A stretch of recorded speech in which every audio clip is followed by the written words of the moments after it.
Right. Lifestyle. We're going to talk about lifestyle. Especially this afternoon, we're going to talk about Christian lifestyle atau pola hidup Kristen. Tingkah laku Kristen. Apa saja tingkah laku orang Kristen? Nah, saya akan share screen.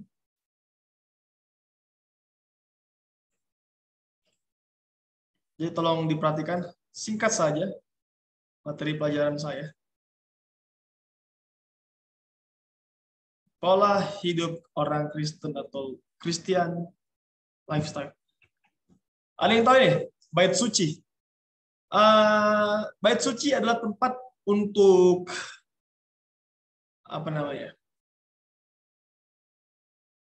tempat untuk menyembah Allah, tempat untuk beribadah, tempat untuk melakukan ritual keagamaan, tempat untuk menyembah, intinya hanya untuk menyembah ini tempat ini. Lalu, apa hubungannya dengan tubuh kita? Nah, kita akan belajar ini. Dalam Keluaran 25:8 dikatakan bahwa fungsi dari bait suci adalah untuk, kita baca ayatnya, Keluaran 25:8. Dan mereka harus membuat tempat kudus bagiku, supaya aku akan diam di tengah-tengah mereka. Jadi Tuhan itu akan tinggal di bait suci. Jadi orang mesti bangun bait suci. Jadi kesimpulannya bait suci adalah tempat untuk Allah tinggal atau Allah berada. Nah, tapi ada satu poin di sini yang perlu kita tekankan. Alkitab mengatakan bahwa tubuh kita adalah bait suci dan kita harus menjaganya. Salah satu yang bisa merusak tubuh adalah gaya hidup, adalah pola hidup. Salah satu yang bisa meningkatkan tubuh, menyehatkan tubuh adalah gaya hidup. Jadi gaya hidup ini akan membawa kita kepada kehancuran atau kepada kesehatan, kebaikan, hal positif yang lainnya. Kita baca ini. Ini kita baca ayatnya dulu, baru kita masuk ke pola hidup apa saja yang harus kita perhatikan. 1 Korintus 3:16 dikatakan bahwa tidak tahukah kamu bahwa kamu adalah bait Allah. Jadi kamu adalah bait Allah. Dan roh Allah diam di dalam kamu. Jika ada orang yang membinasakan bait Allah, jadi tubuh kita adalah bait Allah. Kalau kita membinasakan tubuh kita, maka Allah akan membinasakan dia. Sebab bait Allah adalah kudus dan bait Allah ialah kamu. Roh Kudus diam di sana. Ini ayat lagi, selanjutnya. 1 Korintus 6:19. Atau tidak tahukah kamu bahwa tubuhmu adalah bait Roh Kudus? Ada Roh Kudus di dalam tubuh kita, dia ingin tinggal di dalam kita. Roh Kudus yang kamu peroleh dari Allah, dan bahwa kamu bukan milik kamu sendiri.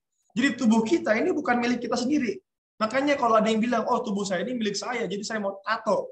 Saya mau bikin tato yang banyak, tato gambar Tuhan Yesus, tato gambar salib, tato ayat Alkitab, itu nggak boleh.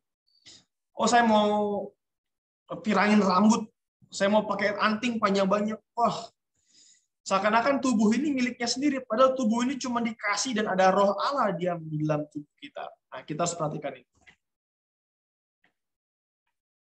Kita nggak boleh merusak dan menghancurkan tubuh kita. Oleh karena tubuh kita harus menjadi bait atau rumah Allah. Bayangkan ini kalau misalnya saya main ke rumahnya Adrian, terus saya makan makanan, dan makanan tumpah-tumpahan, saya nggak peduli. Terus saya taruh piring saya situ, berantakan. Terus saya minum minuman berwarna, terus saya tumpah-tumpahin. Terus saya pakai sepatu, dan sepatu saya becek, saya masuk ke rumahnya Adrian. Maksudnya apa ya, Sir? Ya, misalnya, kamu senang nggak kalau saya begitu di rumahmu? Ya, sakit hati sekali lah pasti, Sir. Hah? Sakit hati sekali lah pasti, Sir, kok begitu. Iyalah, kamu akan sedih kan? Kamu akan marah kan? Kecewa. Begitu juga dengan Tuhan. Tuhan yang punya tubuh ini, terus kita datang rusakin tubuh ini. Kira-kira Tuhan senang nggak? Sama seperti Adrian yang rumahnya dikacauin sama saya. Dia nggak akan senang. Oleh karena itu kita akan melihat tindakan-tindakan yang merusak bait suci tubuh. Ingat, tubuh kita adalah tempat kudus bagi Allah. Yang pertama, memakan makanan dan minuman yang tidak sehat. Nanti kita akan lihat contoh-contoh makanan yang tidak sehat. Yang kedua, makan makanan haram yang dilarang Tuhan. Tidak istirahat, tidurnya sering begadang, lalu berpikiran negatif. Nah, mungkin yang keempat ini sering kita abaikan ya. Pikiran negatif, penuh dengan kekhawatiran, penuh dengan emosi, dendam, kebencian. Nah, ini bisa merusak tubuh ya. Coba lihat ini. Siapa yang suka makan makanan yang di atas ini? Ada hamburger, ada chips, ada donat, ada pizza, ada lollipop, muffin, ada. Saya, Sir. Semuanya suka kecuali yang di bawah itu, Sir. Saya suka sekali ini. Saya suka es krim, saya suka sandwich, I love potato chips, hot dogs, burger, I love all of it. Bagaimana dengan yang di bawah ini? Ini ada banyak merek minuman. Sir. Saya dulu pernah minum martini dulu. Martini saya pernah Ini, minum. Sir. Enak. Oh. Pernah minum Johnny Walker, saya pernah minum. Tapi itu masa lalu, tidak baik. Tidak sehat, badan saya rusak. Kok bisa rusak, Sir? Rusak, badan saya jadi lebih lemah. Pernah sakit juga gara-gara pola hidup ini. Merokok, itu salah satu jenis yang harus dihindari, rokok. Karena banyak orang, merokok doang kok. Padahal rokok itu sangat tidak baik untuk kesehatan. Ini dia. Saya suka sekali ini dulu. Pas masih SMP, I really love it. Ini babi guling, babi putar, kulitnya krenyes-krenyes. Krenyes, kriuk. Yang di bawah juga aku suka ini. Ini daging anjing. Aduh. Daging anjing. Wah, I really love it. Both of this, I really love them. Kita bilang makanan haram nggak boleh dimakan oleh manusia. Kitab Imamat pasal 11 jelas mengatakan jangan makan makanan haram. Kitab Imamat pasal 11, Keluaran pasal 14. Jangan makan makanan haram karena itu najis bagimu. Karena Tuhan tidak suka kita menjadi najis. Kok Sir suka makan itu, Dawi, Sir? Dulu saya suka karena saya belum tahu. Tapi sekarang saya sudah tahu ayat Alkitab yang melarang itu. Meskipun banyak orang Kristen yang makan ini karena banyak dalilnya, banyak pembenaran diri, tapi Alkitab mengatakan dengan jelas. Nanti kalau ada pertanyaan silakan tanya ya mengenai yang saya bahas. Oke, kita lihat lagi contoh pola hidup yang haram. Rokok. Kenapa rokok haram? Karena melemahkan saraf otak dan penyakit paru-paru. Nah, ini orang yang merokok dia tidak memiliki daya konsentrasi yang baik. Dia kalau merokok lemah sekali otaknya. Gagal fokus sering. Terus bisa kena penyakit paru-paru, kena impotensi, kena hipertensi. Banyak banget kena penyakit jantung, kanker tiroid, banyak penyakit yang dihasilkan oleh rokok. Maupun orang yang menghisap atau menghirup asap rokok dari orang lain sama penyakitnya. Alkohol merusak daya ingat. Dulu pas saya masih suka minum alkohol, saya sangat payah mengingat. Lalu pertimbangannya rusak. Maksudnya pertimbangan adalah kalian itu mau memilih yang baik jadi susah. Mau memilih belajar atau mau main game, kalian akan susah memilih yang baik. Akhirnya kalian hanya memilih yang enak-enak saja. Nah, itu akibat rokok dan alkohol bercampur baur, akhirnya otak kita ini jadi susah untuk memilih yang baik. Lalu daya belajar juga kurang. Narkoba, ini sudah jelas narkoba, zat adiktif yang paling mengerikan, nafza ya. Menyebabkan kecanduan. Kalau kecanduan, tubuh kalian menjadi lemah, berkurangnya daya tahan tubuh. Terus ini bisa masuk penjara bertahun-tahun. Apalagi kalau kalian jadi bandar narkoba, kalian akan bisa dikenai penjara seumur hidup atau hukuman mati. Asal kaya raya loh, Sir. Ya karena kaya raya, tapi hidupnya tidak akan damai. Takut nanti ditangkap. Lalu menyebabkan kematian narkoba ini. Saya dulu pernah di SMA, saya punya adik kelas, lagi makan di warteg, tiba-tiba dia sudah jatuh di tanah dan badannya gemetar gitu, kejang-kejang, lalu mulutnya keluar busa. Pas saya tanya kamu, tapi dia untungnya nggak mati, cuma keluar busa karena reaksi kimia dari obat-obatan yang dikonsumsi. Dia minum obat pasca operasi, jadi kalau orang pasca operasi itu ada obatnya, obat penenang dan obat penghilangan rasa sakit. Jadi dia makan itu banyak supaya dia fly, bisa teler, tapi karena terlalu banyak mulutnya berbusa. Mengerikan sekali. Nah, apa sih tujuan Tuhan melarang kita untuk makan makanan yang haram, minum minuman yang tidak baik, atau Tuhan ingin kita menjaga tubuh. Kenapa? Coba kita lihat ini.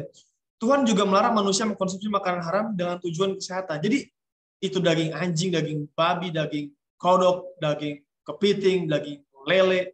Semua binatang yang disebutkan tadi itu binatang kotor. Kalau kalian makan binatang kotor, tubuh kalian kotor. Kalau kalian makan binatang kotor, tubuh kalian akan lebih lemah. Tuhan melarang itu bukan supaya kita tidak bahagia atau melarang kita untuk hidup nyaman. Tidak. Tuhan larang kita karena dia ingin kita sehat. Nah, kesehatan itu bertujuan agar manusia dapat menggunakan tubuhnya untuk kemuliaan Tuhan. Jadi kalian tuh harus sehat supaya kalian bisa memuliakan Tuhan dengan tubuh kalian. Tubuh kalian bait suci, tubuh kalian adalah Ka'bah Allah dan kalian harus memuliakan Tuhan dengan tubuh kalian. Kita semua harus begitu. Nah, apalagi gaya hidupnya. Ini lihat ini, gaya hidup yang kita mesti perhatikan adalah bacaan dan musik. Siapa yang memperhatikan bacaan dan musiknya? Kita lihat, menghindari musik-musik yang berisi kata-kata kotor dan bernada keras.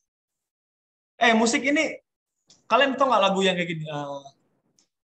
Lagu yang lagi terkenal di TikTok.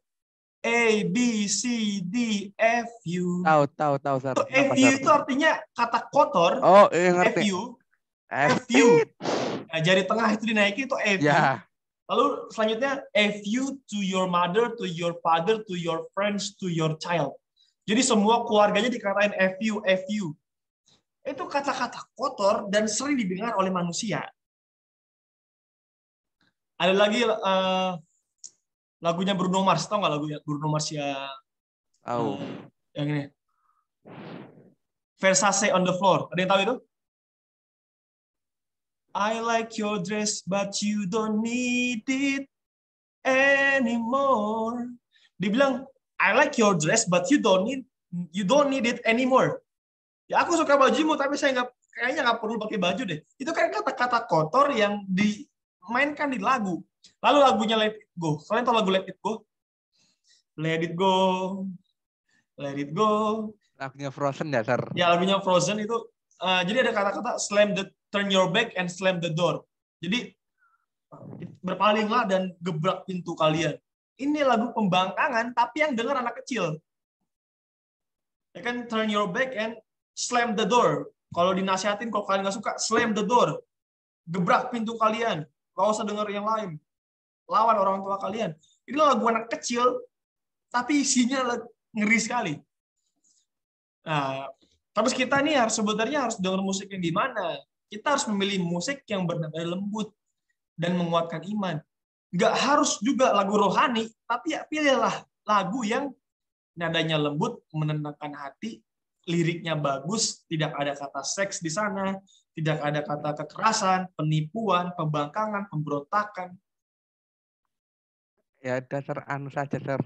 Mendengarkan instrumental saja ya, berarti, Sir. Ya, banyak musik. Saya suka saya suka musik ini, saya suka musik dunia juga, tapi saya pilih yang lembut, yang kata-katanya bijak. Nah, banyak. Lalu, bagaimana dengan bacaan kita? Memilih bacaan atau buku atau artikel yang meningkatkan pikiran dan meluaskan wawasan. Bukan hanya komik, novel, tetapi Alkitab dan buku pengetahuan. Saya nggak larang kalian baca komik dan novel, tapi pilih yang tidak membuat kalian menjadi lemah iman. Ini nggak apa-apa ya, Sir, kok gini nih, Sir? Anak muda, wah ini bagus nih bukunya Adrian nih, anak muda miliarder saham. Wah, hebat ini. Semoga Adrian menjadi miliarder ya sebelum 30 tahun. Amin. Ini contohnya nih. Ini band zaman dulu, tapi zaman sekarang lebih ngeri daripada mereka. Zaman sekarang gila-gila mukanya ditato, ada yang tulisan 666 tatonya, ada yang rambutnya diganti pakai emas. Band-band zaman sekarang banyak yang menunjukkan ketidaksenonohan. Tidak senonoh. Pakaiannya tidak senonoh, yang mau itu girl band atau boy band, pakaiannya aneh-aneh.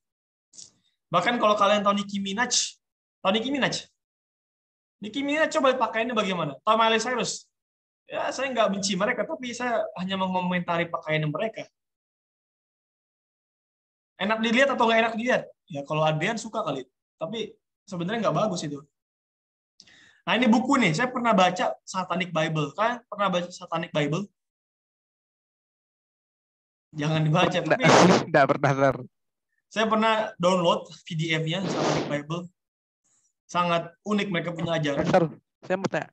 Satanic Bible ada katanya mengatakan salah satu perbuatan yang paling terpuji sana adalah lakukan apa yang kau mau. Betul ya, Sir? Ah ya, Satanic. Oke, jadi prinsip dari Satanic Bible ada di mana-mana, ada di movie, ada di film, ada di musik.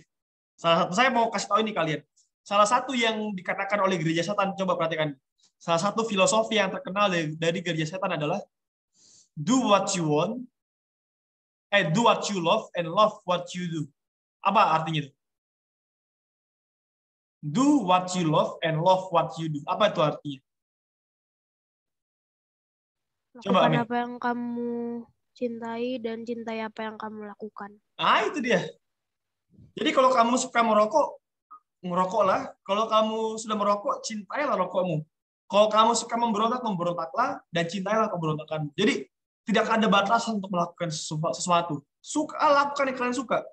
Mau begadang, ya begadanglah. Kalau mau nonton film yang nggak bagus, nontonlah. Jadi do what you love and love what you do. Ini prinsip yang diajarkan oleh gereja setan. Dan ada banyak diajarkan di film-film atau di lagu-lagu ya zaman sekarang ya. Saya suka komik-komik ini, saya nonton semuanya ini. Saya lihat. Siapa yang pernah baca ini ya, dan nonton film Great Teacher Onizuka ini? Sir. Jadi ada guru masih muda, saya suka dia punya cerita ini. Seorang guru tapi metal. Sir, saya mau tanya. Boleh, Sir? Apa itu?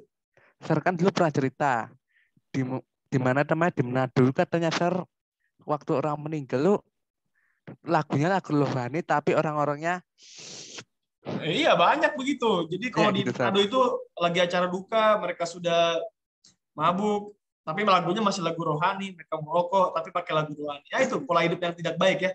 itu. Jadi kita kembali lagi. Jadi saya nggak melarang kalian baca ini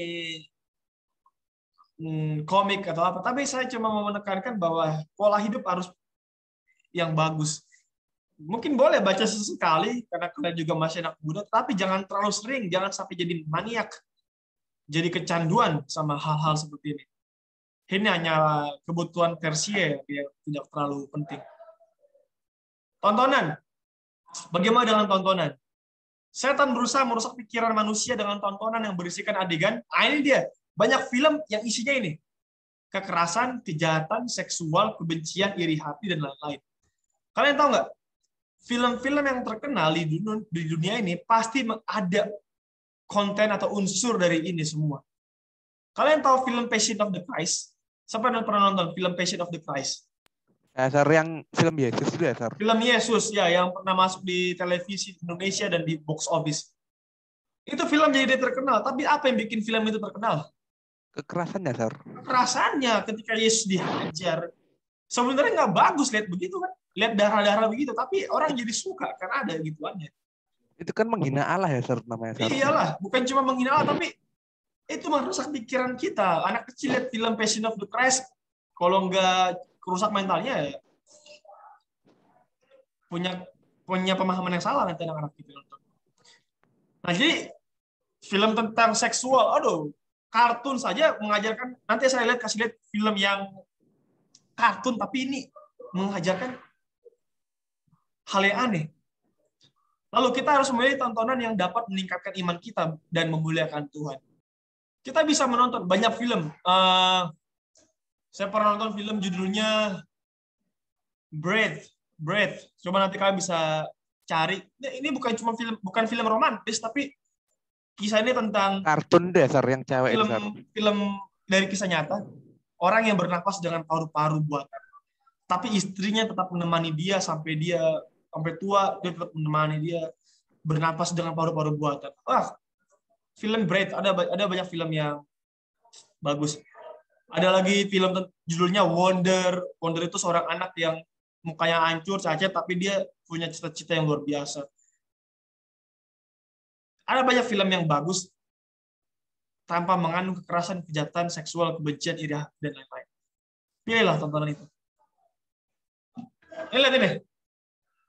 Siapa yang tahu ini film Sausage Party? Tuh, itu kejam sekali ya di semester. Ini film aneh sekali. Saya Aneh pernah nonton, semester. tapi saya nggak nonton sampai habis. Karena pas saya nonton 10-20 menit pertama, saya bilang, ini film kartun tapi mengajarkan ketidaksenonohan. Ini film zaman dulu, ini film kartun, tapi nggak boleh buat anak kecil. Kalau dia punya label R. Kalau ada R, kan R itu artinya, apa saya lupa singkatan film yang labelnya R. Film red, artinya red ya. Film label red itu bukan. Tapi ini film kartun, tapi kotor sekali film ini. Jangan pernah ditonton. Lalu ini, film... Tidak pernah nonton Desert. Aduh, ini. Deva pernah nonton ya? Deva pernah nonton ini? Lihat di TikTok, Sir. Ya. Jangan nonton fullnya. Ini lagi. Jenazah mandor kejam mati terkubur cor-coran dan tertimpa meteor. Astaga. Ini apa? Coba perhatikan, ini tontonan apa? Orang mati ketiban meteor masuk ke dalam tempat penggilingan semen, udah dikain kafanin. Ini film yang aneh. Ini contoh-contoh film-film yang sudah ekstrim ya, tapi banyak hal yang sebenarnya ekstrim tapi kalian nggak anggap ekstrim. Contohnya film-film dari film konten SpongeBob, The Sims, The Happy Family, Family Guy, kartun-kartun Very Odd Parents, Jimmy Neutron, Hey Arnold. Itu semua film-film yang banyak mengandung unsur-unsur yang sebenarnya harus hati-hati. Jadi siapa yang suka nonton film azab coba? Saya nggak suka saya sama sekali. Sir, saya mau ngomong juga, Sir. Apa? Di YouTube banyak tapi sekarang, Sir, seperti itu. Iya. Kayak gini nih, Sir. Banyak. Yang lagi ngetren ini. Iya, apa itu? Oh iya, saya tahu. Itu nggak bagus tuh film itu. Sir, dia baru nontonnya ini, Sir. Jangan nonton, rusak nanti pikiranmu. Oke. Lalu, pola hidup itu harus yang suci. Dan pola hidup itu harus yang mempengaruhi otak untuk tetap suci. Coba kita baca. Filipi 4 ayat 8. Jadi akhirnya saudara-saudara, semua yang benar, semua yang mulia, semua yang adil, semua yang suci, semua yang manis, semua yang sedap didengar, semua yang disebut kebajikan dan patut dipuji, pikirkanlah semuanya itu. Jadi ketika kalian nonton sesuatu, apakah pikiran kalian benar, mulia, suci, sedap didengar, dan penuh kebajikan, atau patut dipuji? Musik yang kalian dengar itu benar, makanan yang kalian makan itu suci, minuman yang kalian makan itu suci, atau perkataan kalian itu sedap didengar, atau tidak? Jadi, pola hidup kita harus berdasarkan ayat ini. Lihat ini ya. Sekali lagi, pola hidup kita harus disesuaikan dan selaras dengan ayat ini. Harus benar, mulia, suci, adil, sedap didengar, manis, kebajikan, dan patut dipuji. Harus itu semuanya. Tuhan akan menghukum orang yang merusak tubuh. Ingat itu, ingat. Kalian makan makanan nggak sehat, kalian makan makanan haram, kalian tidur tidak tepat waktu, Tuhan akan hukum kalian atau memberikan ganjarannya. Karena kenapa? Karena tubuh ini adalah tubuh yang telah ditebus. Nggak boleh disembarangin.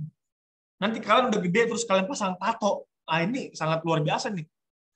Udah gede nanti pirangin rambut, udah dewasa nanti. Sebaiknya jangan. Karena tubuh yang kalian pakai sekarang adalah tubuh yang di mana Yesus korbankan nyawanya supaya tubuh ini terpelihara.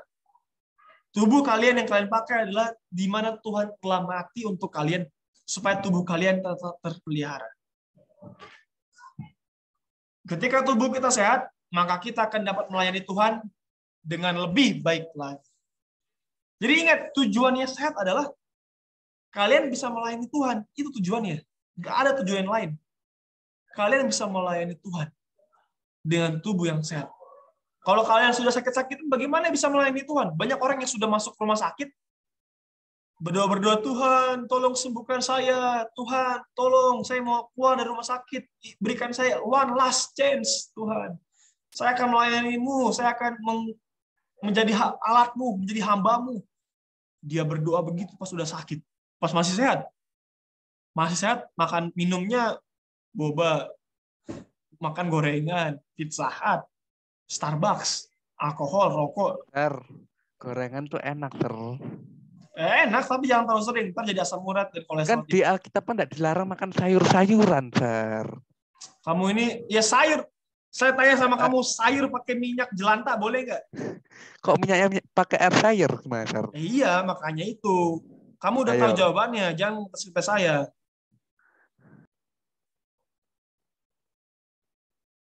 Oke, pola hidup yang harus dilakukan adalah, ini paling banyak yang susah ini olahraga ini. Siapa yang di sini olahraga 3 kali seminggu? Oh, saya enggak pernah tambahan, Sir. Nah, iya. Siapa yang pernah olahraga 3 kali seminggu? Nggak ada. Astaga. Pernah, Makan Sir, tapi nggak sekarang. apa, Ame? Pernah, Sir. Olahraga 3 kali seminggu, tapi nggak sekarang. Zaman dulu ya, tempo dulu ya. Ya, penting itu. Olahraga itu penting. Terus bermain di alam. Kenapa saya tulis bermain di alam? Jangan cuma main game di atas kasur di dalam rumah.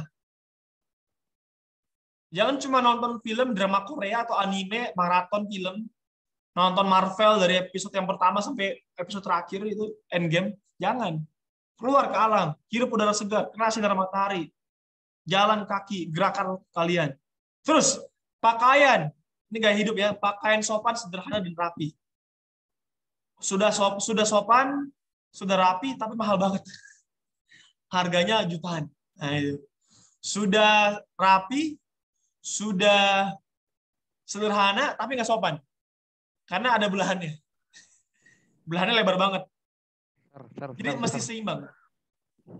Apa, Adrian? Minumnya cukup ini saja, Sir. Ya, air mineral. Air mineral paling bagus untuk tubuh. Lalu, pola hidup yang harus dilakukan sebagai orang Kristen adalah menjadi teladan bagi orang lain. Menjadi teladan bagi orang lain. Hidup kalian adalah sebuah khotbah yang harus dilihat oleh orang lain.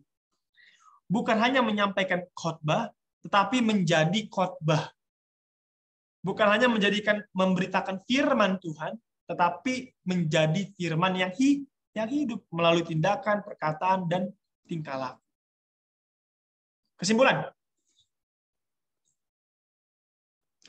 Kesimpulannya adalah, barang siapa mengatakan bahwa ia ada di dalam Dia, ia wajib hidup sama seperti Kristus telah hidup. Kalau kalian bilang, oh saya pengikut Yesus, Sir. Saya itu orang yang beriman. Hiduplah seperti Yesus. Yesus nggak makan daging babi, teman-teman. Yesus nggak minum boba. Yesus nggak main game kebanyakan. Yesus nggak begadang. Yesus tidak jahat mulutnya. Yesus lemah lembut. Yesus adalah orang yang suka olahraga. Kalian tahu Yesus sering jalan kaki? Dia olahraga. Kalian tahu Yesus sering baca Alkitab? Karena dia suka sama hubungan dengan Allah. Kalau kalian adalah umat Yesus, anak Tuhan, orang Kristen, hiduplah seperti siapa? Seperti Yesus telah hidup. Jangan kalian bilang Kristen, tapi kelakuan kalian seperti Hitler. Ya nggak bisa. Heil Hitler. Itu nggak boleh. Orang Kristen harus hidup seperti Yesus sudah hidup. Oke? Ada pertanyaan sampai di sini? Ada pertanyaan? Oh, saya, Sir. Silakan. Kenapa kok sekarang banyak orang Kristen yang melanceng, Sir? Contohnya? Nggak boleh makan babi. Nggak boleh makan anjing. Nggak boleh alkohol. Kenapa usah gitu, Sir? Karena mereka salah menginterpretasi Alkitab. Mereka bilang semua yang diciptakan Allah itu halal, tidak ada yang haram. Padahal di Alkitab disebutkan makanan haram dan halal. Dan mereka salah membaca Alkitab, sehingga mereka salah menjalankan kehidupannya. Itu untuk orang Kristen yang melanggar itu. Sebenarnya Alkitab sudah jelas, sudah clear. Alkitab nggak bisa diubah. Alkitab nggak bisa diganti. Tapi ya mereka salah menginterpretasi, mereka salah baca. Ada lagi? Berarti salah gitu ya, Sir? Berarti salah tangkap gitu ya, Sir? Ya, salah tangkap mereka.